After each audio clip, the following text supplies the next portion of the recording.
The moment everybody's been waiting for, Mr. Jens Voigt is coming up right now.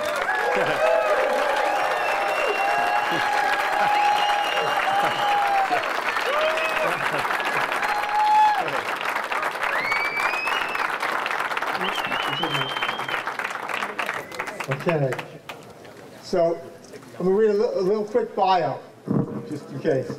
Jens Voigt is a German former professional bicycle racer for several teams, the last one being UCI Pro Team Trek Factory Racing. Jens has worn the yellow jersey of the Tour de France twice. His career achievements include winning the Criterium International a record-tying 5 times, as well as numerous one-week stage victories. In September 2014, Jens set the world hour record. His bike is right over there, if anyone wants to check it out. Jens started racing professionally in 1997 and retired in 2014. Everybody knows this, but his most memorable trademark catchphrase is, "Shut up, legs!" All right. All right. I'm proud to present Mr. Jens Voigt.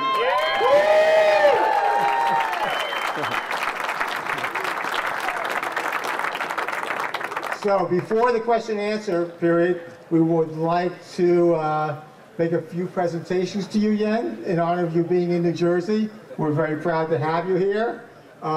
We have a special gift for you from Karen Clark from Morristown, has made something very special for you. Karen is wearing one of her signature hats, so she made something very good for you. So Jens, Karen Clark. I feel excited. As everyone now knows, I'm a bike hat knitter. And on behalf of Marty's and knitters across the world, I have knit a special German colored hat for Jens, which also says, "Shut up, legs." Oh, wow. Thank you very much. Should I put it on? Yeah. Can you just hold it for a second? Hey. Okay, cool. Or whatever. Okay, thank you very much, Karen. Thank you very much indeed. Okay. Second, someone, all right, Rob, who has, Rob Goldshaw, the store manager of the Randolph store, has put together this whole event. So I'd like to thank him, and we're going to present Jens with some Team Marty's memorabilia. I couldn't wrap these though. So as a memory of you being here. So thank you very much. So that's Marty's jersey?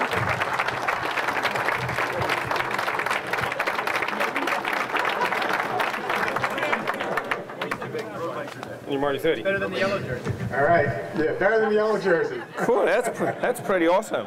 Yeah. Don't work. No, it's working. Yep. Hey, thank you very much. That's very nice of you. Thank you very much. And thanks to all of you for coming, first of all. Absolutely. So we're very happy to have you here in New Jersey. And thanks for being here in your inaugural visit of the East Coast as the ambassador of awesome.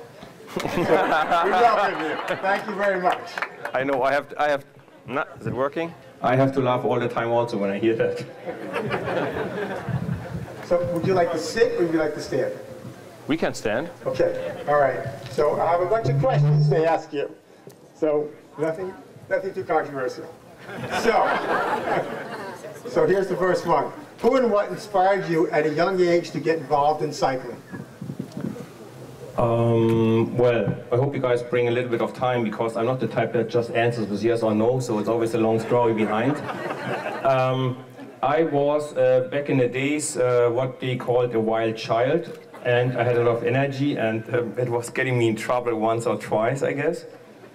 And then the teacher of school, they showed up at my parents' place and said, "Dear Mr. and Mrs. Voigt, your son has too much energy. He needs to do some sport to burn energy off." And I did some track and field, some running. But then cycling was more fun. The local team showed up in school and said, okay, remember, 10 years old. Said, okay, whoever signs up with us this afternoon gets the shiny new bike. And you're 10 years old, somebody offers you a free bike. Hey, of course you go, right? So I get offered a free bike and I signed up with the local team. I trained for 3 weeks, won my first race, and yeah, ever then I never stopped riding my bike. Thank you. So what drives you to have such a strong spirit and determination to always persevere? I hated defeat. I think that was one of my biggest motivations. I just hated to lose and get dropped. So every time the plan didn't work out the way I wanted to, I was just getting mad at myself for not being good enough, for not living up to my own expectations. So I pushed myself to train harder and to make it better the next weekend or in the next race or the next stage of the race. That was always a big drive for me. And then later towards my career, as much as I hate to say it, but yeah, I'm also getting older. It was also the fact that I asked myself, am I still good enough to keep up with the young kids? Do I still have it? I mean, I remember last year, sitting on a table and Bob Jungels, a very talented young rider from Luxembourg. It was his birthday in a training camp, and I said, hey Bob, how old are you? He said, well Jens, exactly half your age. He just turned 21 and I was 42. I'm like, ouch. But what can you say, right? So later in the end of my career, I'd also, the question you ask yourself, am I still good enough? Do I still have it, what it takes to be a professional bike rider? So that also kept me going. Thank you. Thank you. I buy you a beer later. So, what did you like most about racing a Trek Madone? The speed. That the bike was so fast. With Trek we have basically everybody can have his own bike. The climbers go on the Emonda, Fabian Cancellara, and the classic riders, they have the Domane. But for me, being in a breakaway or working in front of the peloton, for me most important was aerodynamics. And I liked the Madone because it was just the fastest bike available. Great, thank you. What was your most painful stage or race you ever did? Oh, well, I did 33 years of cycling, 18 years professional, so I think it was more than one painful day.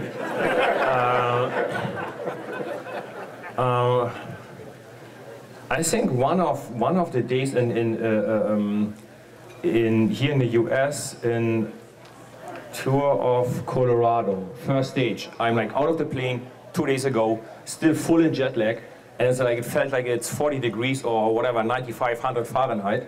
So it was super hot, and I straight into the race. You go, Jens, you got to work riding tempo in the front. So one rider from Ghana and myself, we did like 120 kilometers or 140 in the front, and 20 to go, we hit a climb. Nothing too bad, 3 kilometers only, and I got dropped immediately on the bottom because I was just so out of it. And then there's the Italian sprinter, Kiki, and he is fast as anything, but he is really, really terrible on a climb, and he dropped me.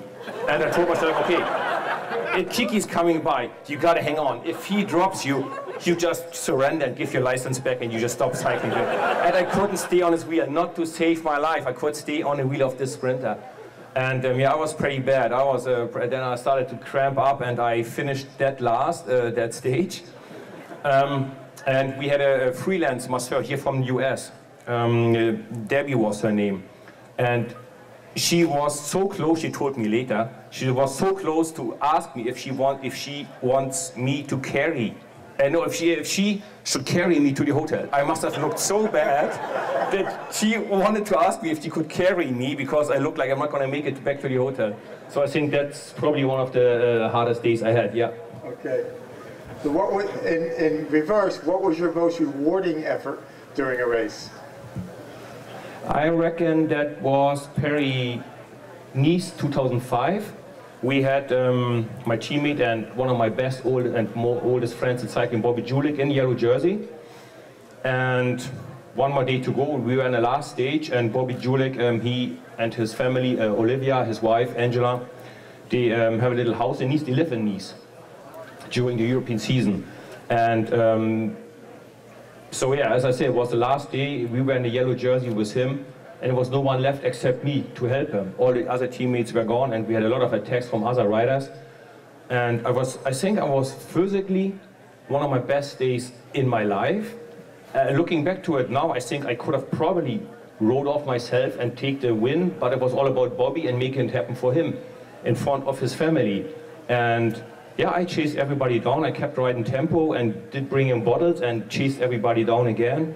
And we saved the day, and it was such a rewarding feeling to be standing on a podium next to Bobby, and you see his wife and his daughter right there in the first line, and you know, big bright eyes of his daughter, so proud that daddy won the race. I think that was the most rewarding day in my career. Wow, that's awesome. That's awesome. Thank you. So, after the setting the world hour record, what were your first thoughts? No more pain. That was my first thought. That was my first thought. I think I could not walk fast for 2 days, and I could not walk stairs for 4 days after that. But of course, you're happy, you're proud, you're relieved. But really, the first thinking was, okay, that's it. No more suffering for me. Never ever. Wow. Okay. So now that you're retired from professional racing, what are your plans as Trek's ambassador of awesome? Well, looking good and smiling. That's 80% of my job. It doesn't work. That's 80% of my job in these days. No, I'm serious. I'm just trying to keep all my options open. The first year after I stopped my active career, I'm going to do events like this. I'm going to do something with Trek Travel. I'm going to do some coaching, some directing. Just last Sunday, I passed my license as a sports director with our national federation. So I'm going to work with the young kids. I'm going to do some press work. I'm going to work with the sponsors. I try to do every position in the team. And by the end of the year, we can narrow it down. We can say, oh, look, Jens, that was shit. We leave that. But that was good. We keep working with this. I mean, maybe as a sports director, right? I think I'm the best sports director in the world, and after 2 months, the writers go, Jesus, Jens, you're terrible. Who knows? Maybe it's the other way around. Maybe I think I'm a terrible director, and the writers go, oh, no, Jens, you're doing pretty good. So we keep it pretty open, and end of the year, we do evaluation, and then we work out what we want to do. Plus, I'm still working on this book project. We're aiming at maybe to the front start. The book is going to come out the latest on Christmas. And actually, it's an English book. It's going to be in English only at the start. Maybe later we get it retranslated back in Germany, but it's an English book first. Okay. Well, speaking of Trek Travel, I see you have a relationship with them, and I hear that you're going to have a trip with you to the Tour de France. Is that right? Yes, that is right. I'm still negotiating that, you know, they want to go LPS, which is like a really big climb. And I have done it once or twice in my life, so I don't really want to go again. So I'm still negotiating if I can just wait on the bottom, say, you guys go up there, I'm just making sure the beer stays cool down here, and I wait when you come down again. Or maybe I ride the car up there, you know, I do it again, I don't know, man, I don't know. I thought it was, you know, after my career, no more bike riding in the rain and no more suffering. And going up the LPS mountain, that is for sure suffering included, so I'm not too sure about that yet. So speaking of Trek Travel, they're over there right now. Marquette is over there. She has discount tickets for any trip, so if anyone wants to join Jens on a trip, today's the day to sign up. So next question, how will you stay in riding condition now that you're retired from full-time competition? It's funny that now that I retired a few months ago, I asked myself, how did I ever manage to have 4, 5 or 6 hours time to myself to go training? It just doesn't work. I mean, when I stopped my career, my wife, no kidding, a lightning should hit me if I exaggerate. When I retired, my wife had a to-do list from here to the Empire State Building. I swear. So I'm still working on that long list to-do list. There's not so much time, and I'm not riding my bike too much in the moment. I do some inline skates, I like that a lot. I do some running. Okay. Have you ever ridden a fat tire bike? Only to try, like around the parking lot a little bit, just for fun. Yeah. Or at Trek World, I tried it out in the bushes. They go actually easier than you think.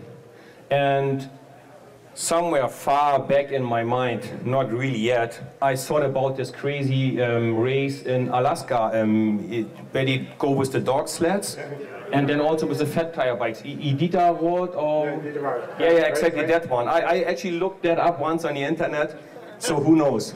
Okay. So, of all your children, do you hope that any of them will be involved in competitive cycling?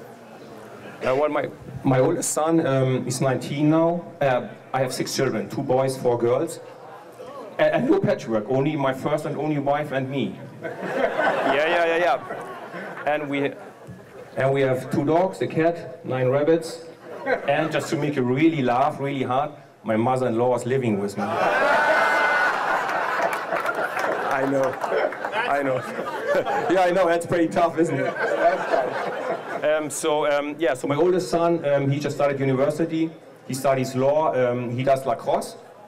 The second son, Julian, he is riding the bike, but he told us this year he don't want to have a license. He want to keep training, he want to be still in the team. I said, Dad, waking up at 6 on a Sunday, start driving to race at 7, finish my race, wait for all the other age groups to finish their racing, then driving back home and the whole day is killed. No, he doesn't want it. So I don't think he is going to be a professional bike rider. Okay. As a cyclist, maybe it makes me a little sad, but as a dad, sometimes I'm relieved because cycling is dangerous. You know, I have a little titanium screw in this hand, I have titanium screws in that hand. I had 11 broken bones. I had probably 110 to 120 stitches all over my body, both knees, both hips, both elbows, in my face. So I know it's a dangerous sport. So as a dad, you know, if he does track and field running, the hardest thing that can happen is he twists his ankle. But out on the road, every day, I remember every day he comes home from training 20 minutes late. I'm just about to jump in my car and start looking for him. So on that way, I'm a little bit sort of relieved that he's not out on the roads anymore so much. But of course, as a cyclist, I go, oh, I wish, yeah, sometimes, yeah, but whatever sport you do, we let him pick the sport you want. Absolutely, thank you. So, daughters. Well, they are daughters. They want a pony and they want a horse riding. What can you do? What can you do? No, they're not on the bike yet. They did try a little bit of tennis and field hockey. But in the moment, the horses is the big thing for them. Okay. So what did it take to keep up your aggressive ride style for your entire career? Well, the thing is, at one moment you just got to look at yourself and go, okay, what assets do I have? I mean, I would like to be a sprinter. You hike all day long, you work 200 meters, you go like this, and you got all the money, you got the, you know, you got the fame and everything. It's easier, but it's not given to me. So I cannot beat Cavendish in a sprint. I cannot beat, you know, Bauke Mollema or Schleck or Quintana on a climb. I cannot beat Cancellara on a time trial. So I got to do something else. So the only talent I had was my strong will and the big engine. So I had to do it differently in order if I want to win something. And I always had high expectations on myself. I didn't want to be just filling up the field. I never wanted to be just a number in the field. Early in my career, I met Chris Boardman, a British rider, really great time trialer, and he said, look Jens, if you go out and try to win, you might lose. If you don't go out, you lose 100%. And I just never wanted to be at the start line, knowing I already have given up at the start line. I'm already beaten at the start line. It was just never me. So I always had to try something else. And yeah, the chance, or my chance of winning, was going out in a breakaway. Plus, the same Chris Boardman told me, Jens, it's always better to be on the giving end of pain than to be on the receiving end of pain, right? Pretty simple, but so true. Okay. It's true, right? So how will you help the Trek factory racing team in the future to be the most successful team on the peloton? What I see is I need, or I should, or I will give him more confidence. Not go, we wait and see what the others do. No, no, no, no. We go out and we try to put our plan to reality, so the others have to follow us. Not that we have to react on the plan what others do, we want to take the lead. And I think there is the biggest potential where we could and where we should change. Show more confidence, go out and take it. Shape our own destiny. Awesome. Okay, we look forward to that. So, do you have any plans to become a commentator? Well, I guess I need to increase my English first of all. Get rid of that German accent. We actually very probably gonna work together with NBC during the tour of California this year. So I'm gonna do there, and we have some really promising looking talks also working with them during the Tour de France this year. It's not written in stone yet, but we have some good talks, and there's a high possibility that we're gonna work together also during Tour de France. And then, yeah, I'm gonna keep getting on your nerves with my comments. Great, thank you. So you have been an inspiration to hundreds of thousands of bicycle riders, enthusiasts, and fans. How does it feel to know the impact that you've had on so many people? Well, I guess that is one of the reasons, coming back to one of your former questions from before, why I lasted so long. It's the support of the fans. You feel the love of the fans, and that is an enormous power that keeps you going. And I was never really much of a head person. I was always like heart and guts. And feeling the love and the support of the fans tells you that you must have done one or two things right in life, right? And it's really encouraging.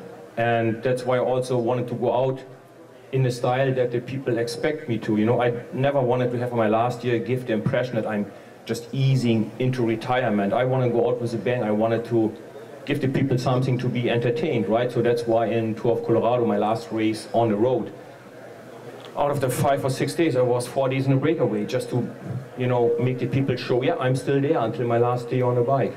Great. So I love the support I got from the fans. And yeah, 18 years professional. I think I worked many years to get where I am now. But it's a good feeling. Definitely it is. Good, thank you.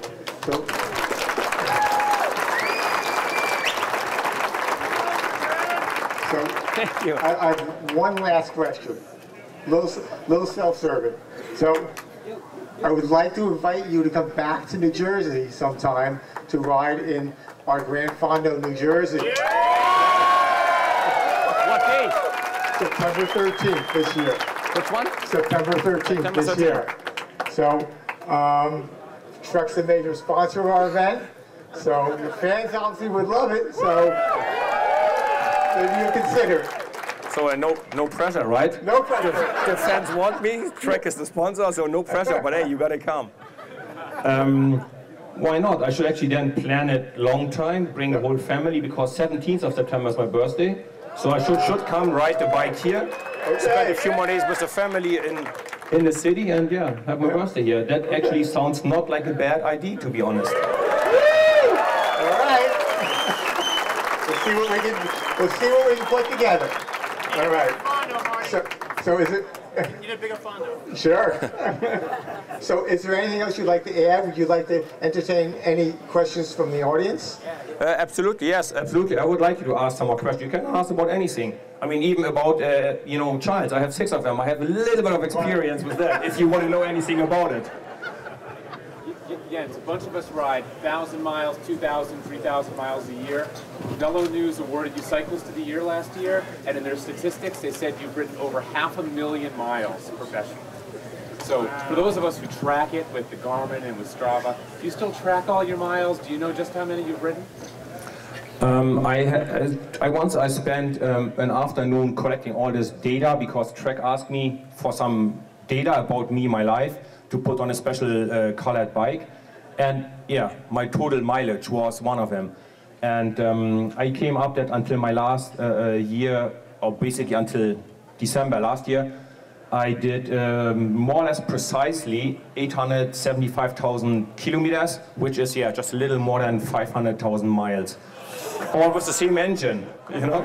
So that's why in the moment I'm not riding my bike so much. My head just needs a little break from it. I think as soon as back home in Germany the weather becomes better, the sun is coming up, I rediscover the fun of cycling, but in the moment, if I think about my bike, I think about pain and suffering, and I just need a little break. It will come back, the love for cycling, but in the moment, I stick with the running and the inline skates.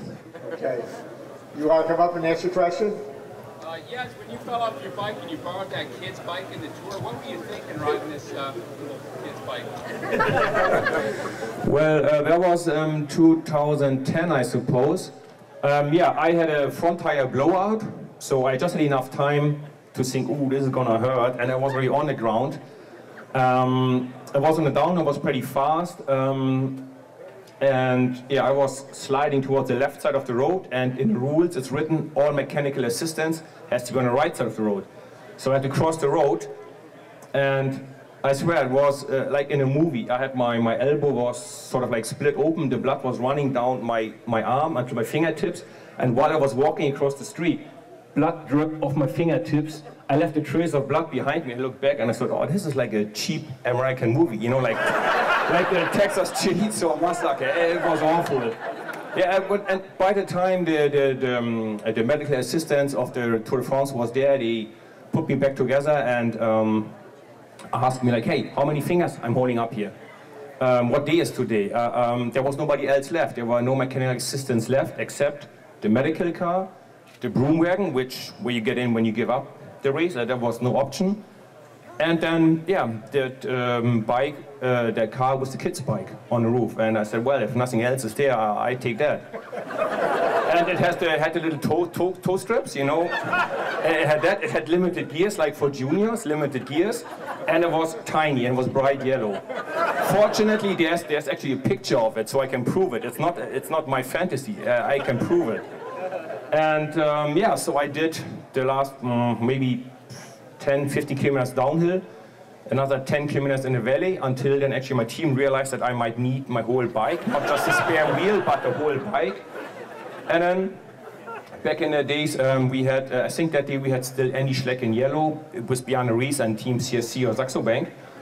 And Bjarne gave the bike to a policeman on the road, because he thought, okay, you look trustworthy, you're not going to steal the bike. You wait here, and my rider will come at one certain moment. He will come and he will need that bike. And then we, after maybe about 15 to 20 miles on that kid's bike, I then changed back to my original spare bike. What was I thinking? I'm like, there's no way I'm gonna give up. Honestly, I thought, okay, maybe I can just knock off the policeman off his bike and steal his bike for a while, or whatever. Renting a horse from a farmer. It was like 3.5 days to go to Paris. I was just so determined to just. Because the year before, they had to fly me off in a helicopter after I had another bad crash. I had a bad period that was crashing. So they took me off in a helicopter, and I said, no, I'm not going to give up. I'm not going to end up in hospital again. And yeah, then I made it in the time limit. They stitched my elbow together, and I think I had some cracked ribs, but there's nothing you can do with ribs. I don't know if anybody ever had ribs. Doesn't matter if they're broken or if they just have a crack, it's always 6 to 8 weeks, and there's nothing you can make them to speed up. There's no surgery possible, you just have to ride it out. So, yeah, I was basically thinking, I'm not going to give up, whatever it takes. I need to go to Paris this time. Great, thank you. How many languages do you speak? How many languages do you speak? German, my own language, English, French. I was with the French team for 6 years, and I used to live in France for 6 years. And in school we had to learn Russian. That's a little bit further back now, but I think I would need like a week, 2 weeks of intensive training and would come back up. I can only say the important things like, ja lubię tebia, which means I love you. Or like spasibo is thank you, pожалуйста is please. A few things are still left. I would really need to freshen it up, and then some words you can never use in public in about 20 languages. I remember one time I had a puncture on old mountain bike training, all alone somewhere in the forest around Berlin, and it was just bad weather, and the bike was, of course, always when you have a puncture, the bike is just all muddy and dirty, and it was cold, and I think I was swearing in about 20 different languages. I think even the trees were blushing in the forest. Okay, maybe a few more. Yes, sir. How's Linda doing? Did they ever catch the guys poisoning? The question is about Linda, my dog. It's a chocolate brown Labrador, and yeah, just about 3 days before Christmas, people tried to poison her. The neighbor's dog actually died, and the dog from the guy across the street suffered like our dog. We rushed to the vet with our dog, and they put her like in anesthesia for about 24 hours, and they give her some liquid intravenous, what's it called, infusion, or what's the proper word? They said the more liquid we give her, the easier it is to survive the poison, and she survived. The next day, like the day before Christmas, we took her home, and she was struggling. I mean, the first time we walked her, it was from here to that red SRAM tent, and then she just lay down and had to carry her back home. And then the next day she went until the wall back there and had to carry her back home again. But she survived, yes, she survived. We never caught anybody who... The police said apparently thieves, organized crime does that. They kill all the dogs in the neighborhood, so they could come back next week and start stealing stuff. So it's pretty bad, but she made it. We went quick to the vet, and she survived. Just 1 day before Christmas, so that was good news for us. All right, good to hear. All right, maybe one more question. Yes, sir. You do travel all over the world all the time, and you have 6 kids. How do you reconnect with your family when you get back? Or do you stay away so that you don't have to reconnect with them? No. The traveling, it was great, part of the job when you're younger and you don't have a family, but it was getting increasingly harder the older you get and the more kids you have. I remember some of the days when you go out training, the kids were trying to block the door and go, "Daddy, if you don't go training, we don't tell anybody, nobody finds out." You know, it was getting harder. The reconnecting didn't take much time. I mean, kids have real talent to keep you grounded. You know, I mean, I remember one time I won a race, I don't know which one. I called home, and one of my daughters picked up the phone, and she did, "Oh, Dad, you won a race? Yeah, cool." And I did a flip, what's it called? Yeah, forward. She said, "I can do that now." You know, when you like do like a little roll. What's a proper English word for that? Somersault. Yeah, exactly. That's the word. Thank you. Yeah, I did a somersault today. I'm like, oh yeah, wow. And they keep you grounded. You know, they keep you mentally healthy. And whenever you start to like fly away, they go, no, Dad, come down back on the ground. So no, that was never a challenge to be reconnected with them. I mean, you keep in touch nowadays with WhatsApp and Facebook and FaceTime and whatever they have. So that was never a problem. Well, I think we could talk forever to Jens, right? Yeah. Very entertaining. So I think our time limit is up. So thank you, everybody. Thank you, Jens, for sharing your life with us. Thank you for listening to all my stories. Thank you.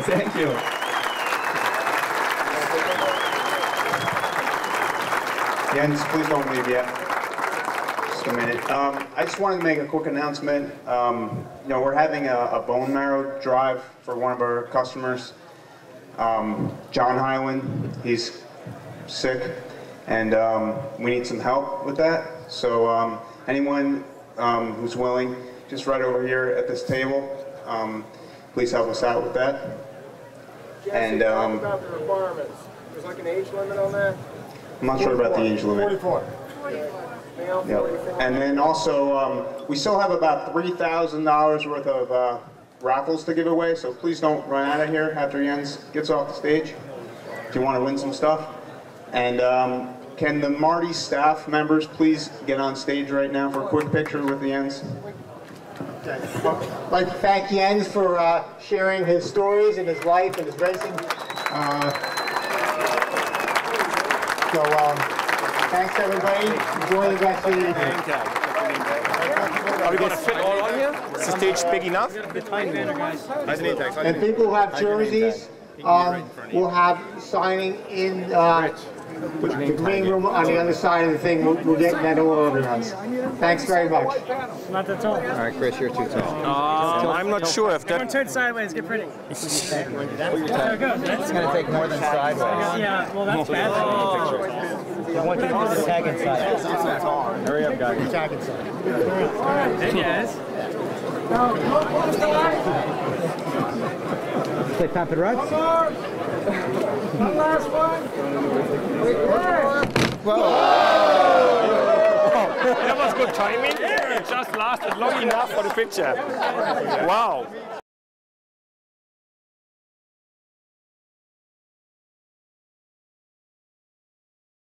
Morristown.